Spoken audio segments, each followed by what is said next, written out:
we want to run this webinar on time. Thank you for everybody who is here and joining us by webinar. Just a little reminder that you can see on your screen, if you want to hear the presentation, call that 1877 number and then enter the access code. Right now, you all should be muted, but when we open it up for questions, we can certainly unmute that at the end of this session.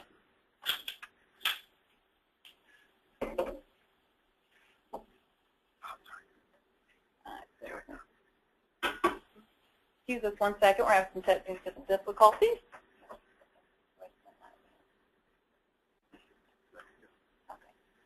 I am Sheila Kinman. I'm a Director of Advancement for the Community Foundation of Greater Des Moines. And today we're going to talk about charitable gift annuities and what they are and why my nonprofit should begin offering them. I want you to know that as we walk through this, I'm going to start with talking about the charitable gift annuities themselves. And then we're going to move into kind of the advantages and disadvantages that an agency could find in allowing their donors in offering them charitable gift annuities. And ultimately, what the end and what the conclusion is this, is we're launching a new program for nonprofits where the community foundation will actually take on the administrative burden, all the requirements, and we'll be the back office so that you can freely offer charitable gift annuities, or for an acronym, CGAs, to your donors to build your programs, your endowment, however you choose to use them.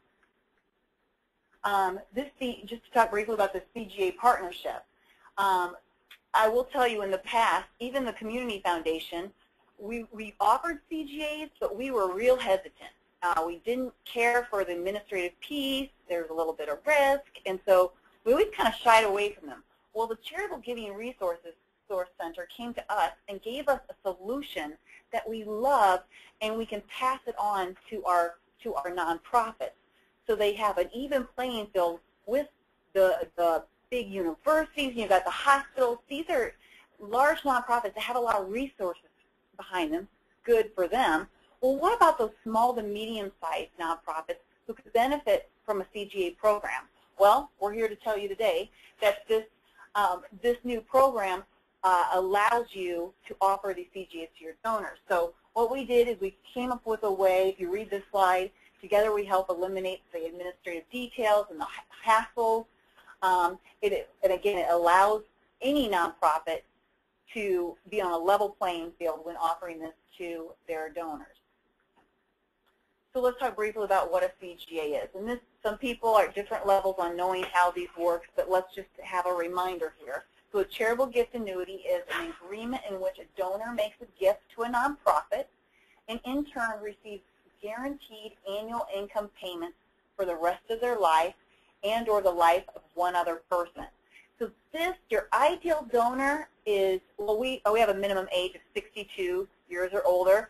The older the better, because they get they'll get a better payment the older they are. Plus, for us, we don't have to wait as long statistically for the gift, although we wish them all well, obviously.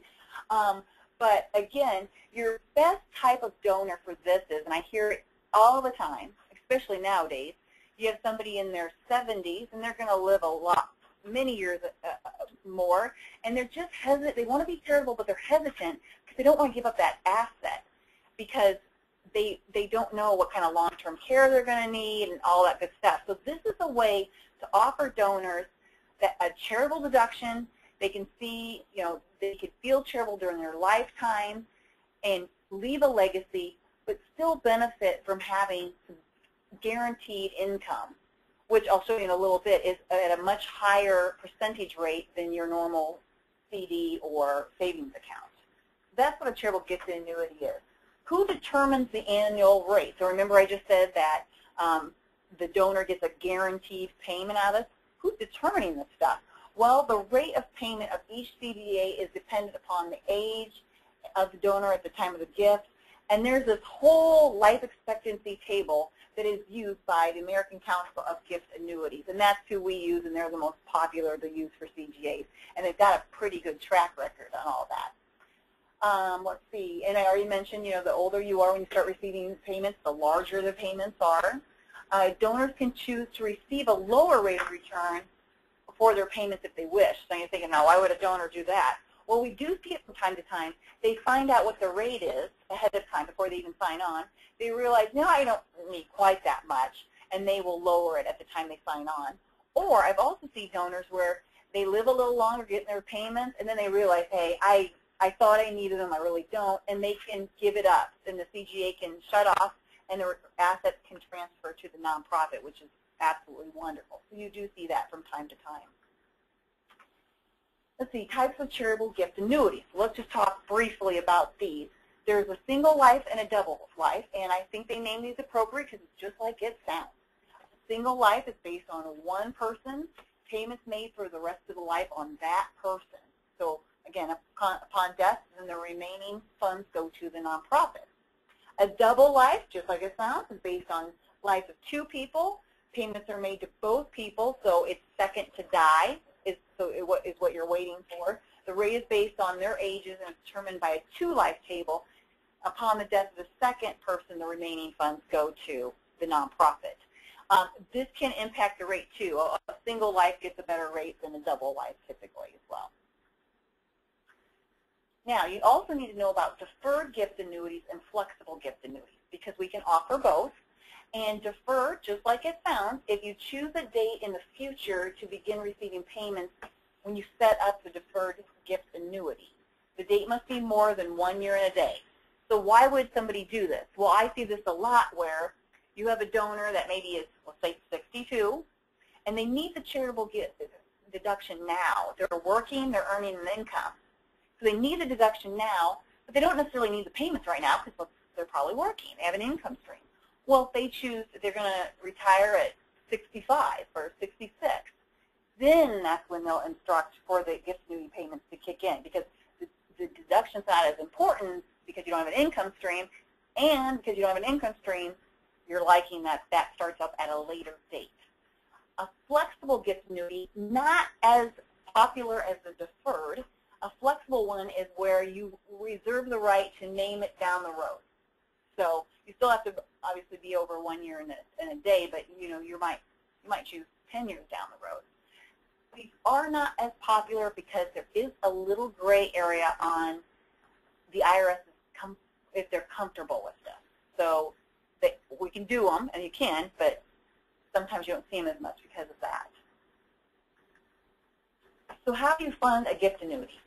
So a gift annuity can be created with cash or appreciated property. Appreciated property is defined as a property held for at least 1 year and 1 day and can include stocks, securities, and real estate. Now, I want to kind of give you an illustration here. I'm going to back up for a second. And I just said that we could do a real estate gift to fund a charitable gift annuity. Now, when the Community Foundation gets this question, and you might want to think about this, if it's funded by real estate, like say a piece of land, we request that it be a deferred gift annuity, not because we want them to wait till a certain age. It's more for protection for us or the nonprofit because we don't want to start guaranteeing life payments when we don't know what we're even going to get from that sale of the land. So we feel like if we agree on a deferred payment, that gives us time to sell the piece of real estate and fund this thing because we're using those funds to make the payment. So that's one way you could apply a deferred charitable gift annuity when you have something like property. Obviously stocks and securities, cash, that's easy. I do get asked a lot if CGAs can be used with Endow Iowa. If you're familiar with the Endow Iowa tax credit program, that means they would get tax credits. The answer is no, and believe me, the Community Foundation has looked at this from every angle to see if we could, because that would be great, but you can't, because at the end of the day, these things are still a future gift, and Endow Iowa is based on a gift realized to the nonprofit here and now. Advantages and disadvantages of a charitable gift annuity. Well, the advantages are our initial income tax deduction that we talked about. That's a big deal. Guaranteed fixed annual payments for life, big deal if you have some uncertainty. Partially tax-free income for specific period of years, because there is a portion that moves back to them tax-free, leaving a legacy in your community. So great advantages. Now, disadvantages. Why might a donor not pick this? I think it's important to talk about that. A lack of flexibility. You cannot change your income once you start the annuity. So once the contract's signed and things starts up, it's not like you say, oh, I kind of want 5%. So you have to be comfortable with a set payment for life. The only thing that they can do to change it is, and I mentioned this, is the donor can say, you know, I don't really need this anymore. I've got some years under my belt. I'd better help the charity. I can turn off the payment is what they can do. So they can decline the payment and send it over to the nonprofit early. So that's the one thing they can do. Now, I will tell you, I've had we've been approached on some on these, and we've actually kind of talked the donor out of it in a situation where they were looking at, you know, oh, it was like close to $1 million CGA, which is wonderful. But the donor was like 63.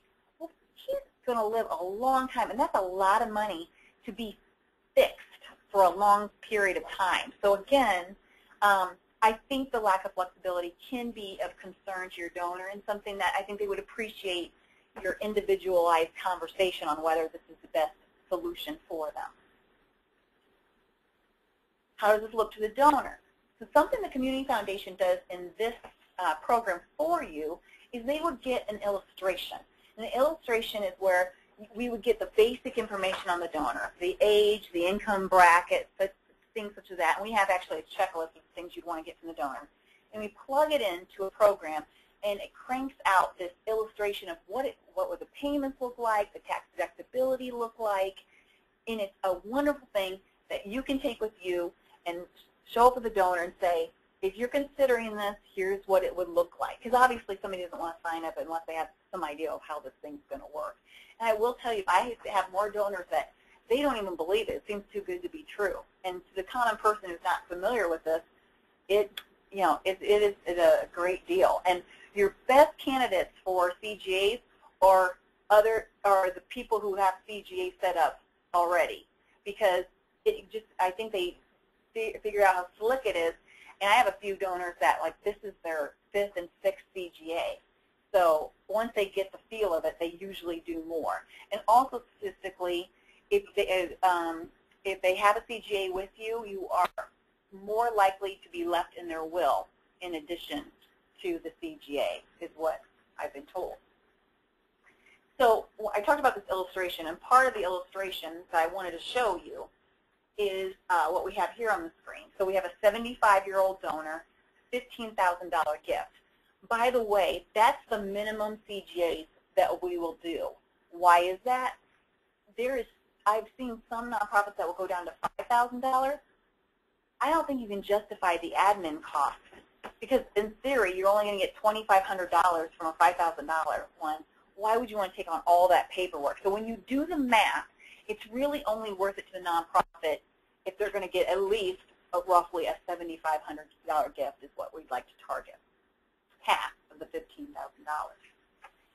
So let's look at this. And this is something nice you might want to show to your donors that's included in the illustration. We're going to compare this. So we got 1% savings account. I'll use that as an example. If the donor, 75-year-old donor, would put $15,000 into a savings account, and we're being generous with 1% here. I mean, those savings accounts don't too much. Also, the 2% on the CD, the certificate of deposit, we're being pretty generous there too. But if you put that in there, your annual payout from all these is $150 or $300, or the CGA $975. I mean, hello, that's wonderful. Tax-free. Well, you're not going to have any tax-free, obviously, on the other two vehicles, but with the Charitable Gift Annuity, you are at the $798.53. Taxable portion. So when they realize the income, well, it's going to be fully taxable when they draw down on the savings and the CD.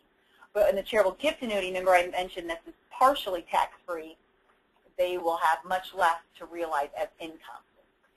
Spendable money after 15% taxes.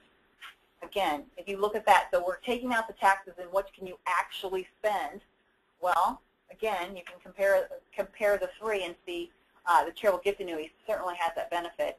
And then finally, the total tax deduction, the $5,200, that is only offered through a charitable gift annuity. So there's a very compelling story that if you can get a donor interested in this and you sit down with them and show them the numbers, again, they get into that mode where they find it very hard to believe, but this is a tool that pushes more dollars out into charity, and we know that charity improves the quality of life. So that's why this is a really neat thing to take advantage of.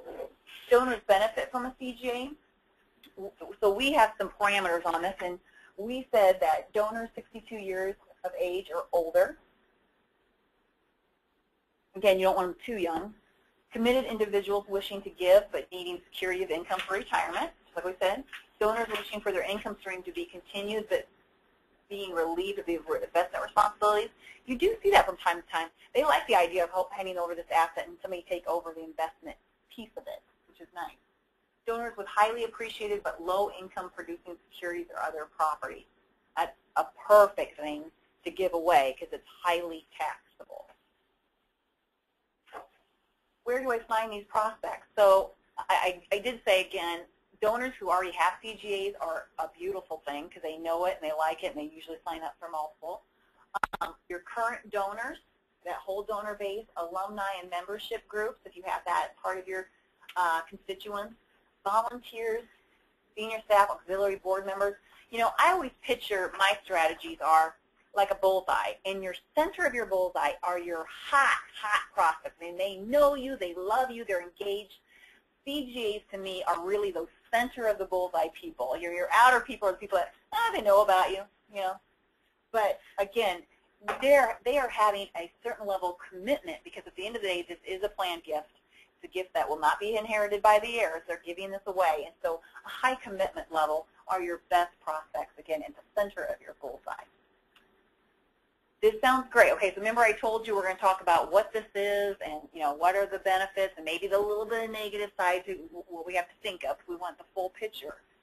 But this sounds great, but why do some nonprofits not use these? So let's think about that.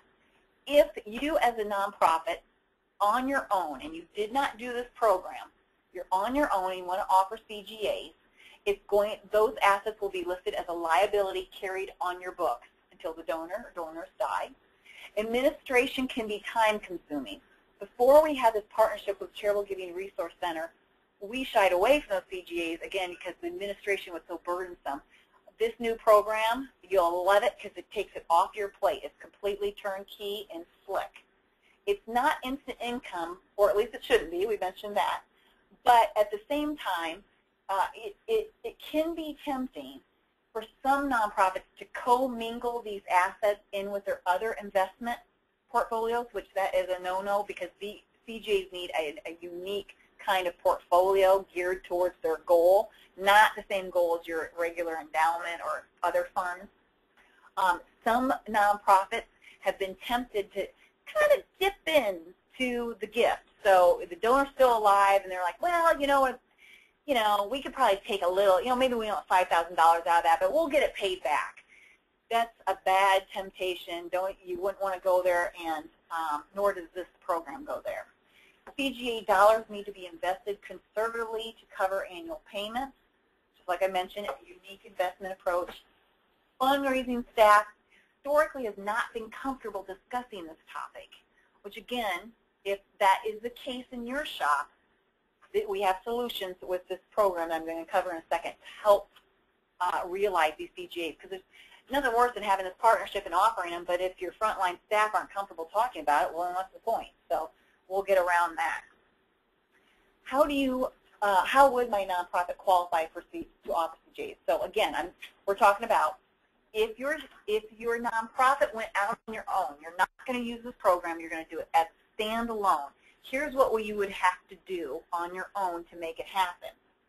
You would need to register with the Iowa Insurance Division with the state, and you're going to have to pay a registration fee. They don't do any of that. There's always a processing fee. I like to call it an undercoding fee. They'll come up with any kind of fee they can come up with. Anyway, so you have to register with them. The Iowa State Code then also requires that you must have 3 years of continuous operation.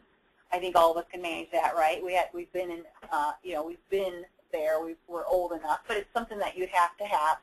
And then this is the big one, in my opinion. Is the nonprofit must have the lesser of $100,000 or 5 times the face value of total outstanding gift annuities in unrestricted cash equivalent, or publicly traded securities, not including the annuity asset itself. So you're, as a nonprofit on your own, you're going to have to pony up and set aside some pretty precious dollars that you probably want to use for your current programming. You're not going to have this cash laying around because you're a nonprofit, and that's not really what we are geared to do. So that's a big deal, I think, for nonprofits. And again, we're going to talk about how this program takes this off your plate. What if we don't qualify on one of the bullet points, or my board simply doesn't want to do CGAs? Okay, here's where we get into the solution that we're offering this. And by the way, you're going to look at these bullet points, you're going to say, why would the Community Foundation offer this? Well, at the end of the day, our mission is to lift up nonprofits. We're trying to draw more money into the nonprofits. That's why we're there. We're just a neutral party who helps facilitate those things, among other things. But again, we're trying to lift this up and make it easy for you to offer CGAs so you can get more money to focus on your mission, because at the end of the day, that is what really matters. So this solution through the Charitable Giving Annuity Solutions Program is we can help eliminate the need to qualify with the state. So check that off. Don't have to qualify with the state. Don't have to deal with the registration cost or the registration application. Check it off your list. And eliminate the monetary requirements. Check that off your list. You don't have to come up, when I talk about the lesser of the 300,000 or the 5 times, you don't have to do that, because the Community Foundation is offering ourselves as the backer of these charitable gift annuities. So we're the ones holding up and lifting up the $300 grand required to offer this to our agencies. So now, through a couple of these things, that now frees you up with your board and your donors to offer this as a solution. So when you become a partner, now let's say, okay, you're interested in this. You want to offer CGAs and you like the idea that we're doing the direct deposits, we're doing the 990s. I mean, we're literally taking this off your plate so you don't have to mess with it. What's the requirements to participate? And I'm just going to breeze through these. You can always call me one-on-one if you want to talk about your specific situation. But we would like you to create an agency fund at the Community Foundation, or if you already have a fund at the Community Foundation, you're fine. But we do want to help our member agencies who choose to operate with us as a value add to what we offer as a perk for being with the Community Foundation. You gain the ability to offer CGAs to your donors anywhere in the continental U.S. Now there are, what is it, New York, Sue, that were... State of New York, we will not. Yeah, State of New York, evidently something... kind of hard to work with. Yeah, something crazy is going on there. They're hard to work with. Yeah. So anyway, so with the exception of that, but if you have a donor who lives in a different state, but they love you and want to support you, we would have to help you write the CGA in another state, which is a nice perk for you as well, because then you don't have to deal with all that stuff. You reduce the liability to your nonprofit and expand your plan giving toolbox. Now, why does it say reduce the liability? Here's why. We can write these CGAs, and we have the undesignated funds that the state requires to back these. However, we really need the agency to have a fund there that represents roughly 10% of the CGA face value. Why is that? Well, we guarantee these donor payments. Sometimes these things are like the bread of life. They sign up for CGA and they way outlive their life expectancy. That happens. So we need the agencies to have a little bit of skin in the game. So what we've done is we've said, carve out 10% of the face value in your agency fund, or if you want to set up a new agency fund, just put, I had a fund open for $2,500, so that represented 10% of their CGA. We don't have any minimums to open a fund, so it could open up at anything. And you put dollars in there, and it's kept there for the life of the donor, because if the donor would outlive, we do need some backing from your endowment dollars just to mitigate some of that risk. So you're not your entire endowment, out there hanging on the line. It really represents roughly 10%. And we did a lot of research before we launched this program. And the people we talked to, Brian Clown being the guru, suggested 10% would be more than enough. And even then, the way this is invested, they would have to, like double their life expectancy. I mean, it would really have to be a rare occasion that you'd even get to that point.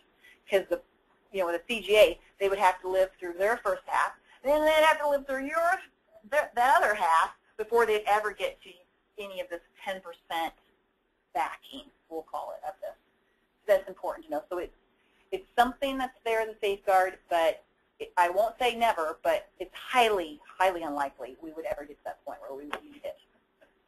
If you have an agency fund, you know what these are. If you don't, an agency fund is established by a local nonprofit to serve as a repository for your charitable gift annuity. So if you already have a fund with us, we invest it for you and we manage all of that stuff. If you don't have a fund with us, again, you would just put in about 10% of the face value and we would hold it there for you and we would offer that up. If you have a type of fund, by the way, this might entice you guys to listen up.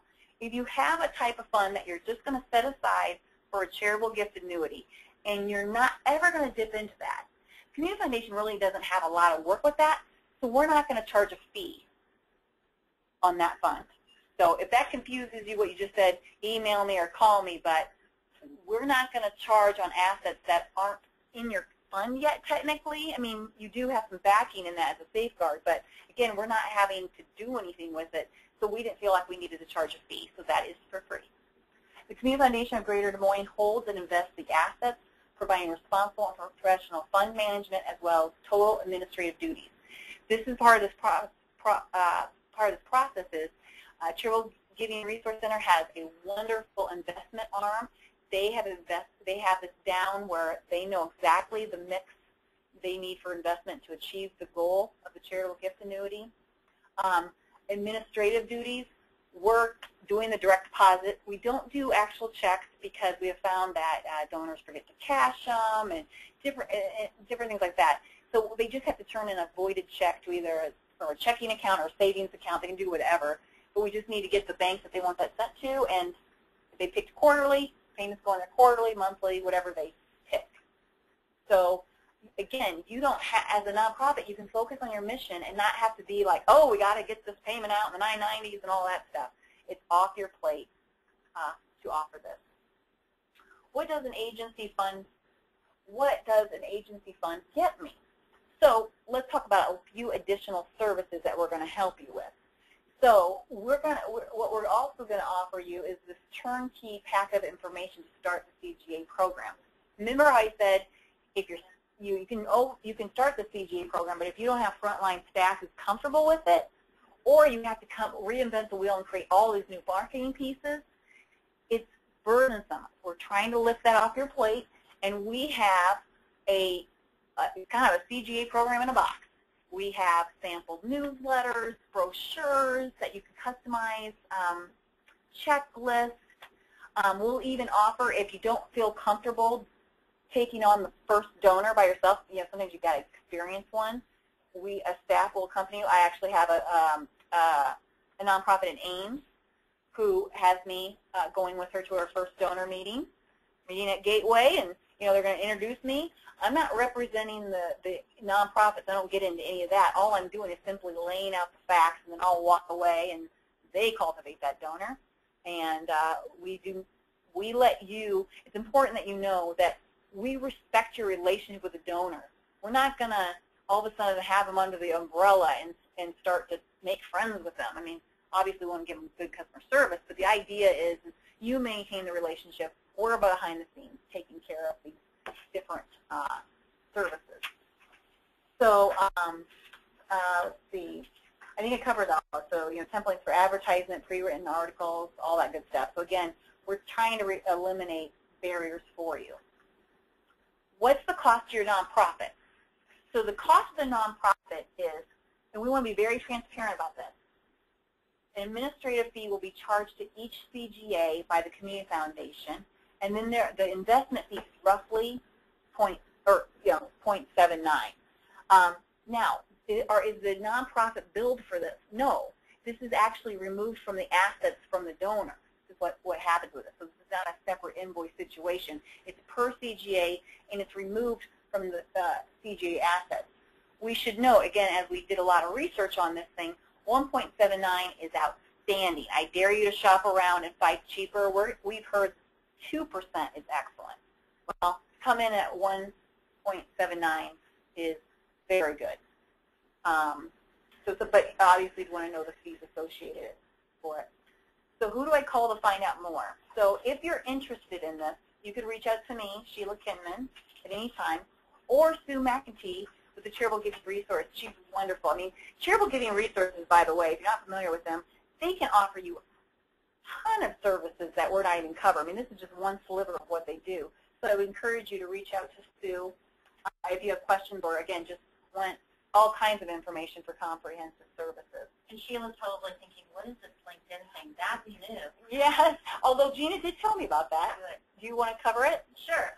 We launched a new LinkedIn group yesterday called Charitable Gift Annuity Solutions, and the intent is to help people understand more about CGAs and to really encourage conversation about what they are, how do you market them, if you have issues, what can we do. So we're very excited that after today we'll you all go out to LinkedIn and be a part of that group. I think that's really neat. Very innovative. Questions. So now what we'll do is I believe you can either ask through the webinar any questions, or if you we can unmute the phones and you can unmute your phone from your end and ask the question. Looks like there is one there. Okay, we have one. Oh, it's Jennifer. Hello, Jennifer. And here, okay, and hearing people who have done CGAs before, they are very disappointed by today's rates. They are much lower. What is your experience? Yes.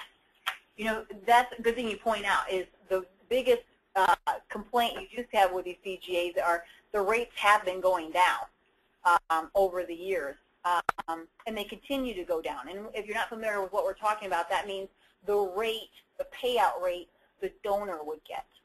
Now, when I get somebody asking me that, though, all the rates are down. All the interest, the rates we used to get on the CDs, the rates we used to get on savings, it's all going down, and we all know that.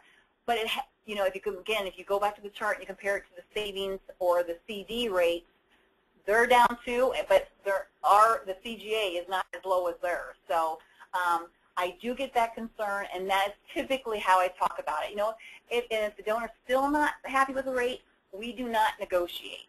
We don't get into that. If they're not happy with it, then this just isn't the tool for them. Any other questions? Oh, there's another one. The agency fund required at the Community Foundation.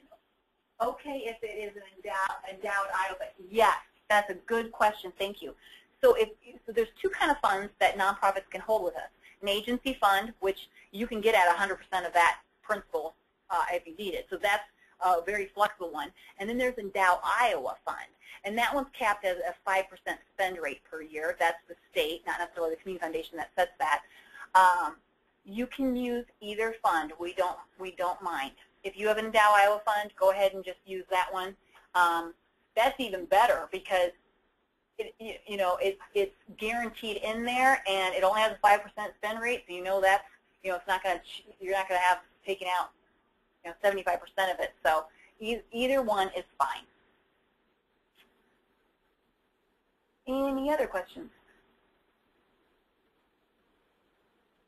I'll give it just another second in case somebody wants to put something in. Otherwise, if you're like me, I never ask questions on webinars. I don't know why, I just don't. But you have both of our phone numbers. Just call us one-on-one because sometimes you have questions that are specific to you and not necessarily the entire group. And so we don't mind you emailing us or calling us. Well, that's it. And look how we were snappy here. We are out ahead of schedule, which I always love. So you all get about a half an hour left your day, which I'm sure you will not leave work early. You will sit there and crank out more work productivity. Hi to Fred. Yeah. Oh, and Dave says hi to Fred. All right. Dave from Hope Ministries. All right, that's everything. Thank you.